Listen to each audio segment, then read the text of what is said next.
Thank you for joining us for your 5 News First at 4. I'm Morgan Wrigley here with meteorologist Noah Simmons. We're talking about some warm, windy temperatures. With that, coming some fire danger in our area. That's right, yes. I know the warm weather, it's nice to kind of enjoy out there, but once we get to tomorrow, we're going to really increase those wind speeds. We're going to get the drier air and, of course, talk about some fire danger. So let's kind of get right into it and what we're seeing out there on our satellite and radar. Currently seeing some of those sunshine and clouds mixed once it takes to the satellite and radar. But I'll just recite from memory right now. There we go. Finally seeing some of those clouds kind of moving across the river valley. We got some light southerly flow. The winds are really going to increase, though, out of the south, southwest into the overnight hours into early tomorrow morning.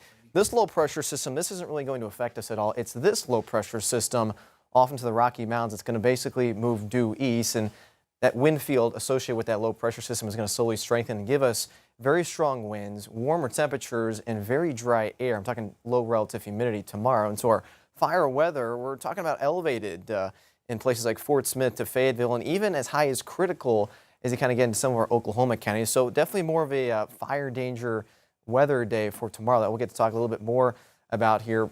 Luckily, over the next several hours, we'll just enjoy some of that warmer weather. Hopefully you got a taste of it earlier this afternoon, and you still have some time to enjoy it as those temperatures are going to fall back to the 60s and those 50s into the overnight hours. In fact, the overnight lows tonight are only going to be into the 50s, so it's very mild air. Those temperatures in the river valley will enjoy those 70s. We're about 65 by 7 p.m., and we're going to drop into the 50s by about 9, 10 o'clock this evening. We're going to talk more about some of that fire weather potential as well as what to expect here in the next coming days. Thank you, Noah. And here at home, some counties are under a burn ban. Right now, there are 3, all in northwest Arkansas and northeast Oklahoma. You can see Adair, Benton, and Madison counties are all under that burn ban. And with that fire danger risk increasing, joining us now in the 5 News studio is Captain Justin Pinkley with the Springdale Fire Department. Now, when it comes to burn bans, it's a little bit different for somewhere like Springdale because it's in Benton and Washington County. So you were telling me that Springdale goes on the stricter side, which would be Benton County under this burn ban. That is correct. Right now, they just announced Madison County is under a burn ban, so now we're completely surrounded. The whole Washington County is surrounded. That issue has to come from the judge, the county judge. But what Springdale does, we do not allow open burning, being that we're in both Benton and Washington County, so we're going to take the more restrictive and not allow that right now. Yeah, and like you said, Washington County now completely surrounded, but not in a burn ban itself. What would you say to people in these counties that aren't under those burn ban restrictions, but still probably not a good idea to do burning in these conditions, right? Yeah, it's just, don't let that happen to you. Don't be very, very cautious if you're going to do that. Don't let something catastrophic happen just by not doing what you're supposed to be doing. So I would go be very restrictive with the burn ban and just treat it like a burn ban. Yeah, and in your experience working fires like this that can happen with conditions like this, what would you say are some of the most common causes of fires, things you definitely probably don't want to do?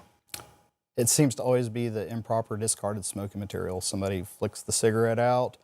You shouldn't do that to begin with, but days like today or what we're getting ready, what's being forecasted, that's not a very good practice. Yeah, and when there's a higher risk like this, obviously Springdale has many resources, kind of being one of the larger cities in our area. But what about some of these more rural areas like much of northwest Arkansas and the River Valley? Can you talk a little bit about how agencies plan to work together across jurisdictions? So we do have really good working relationships with the departments that we're surrounded by.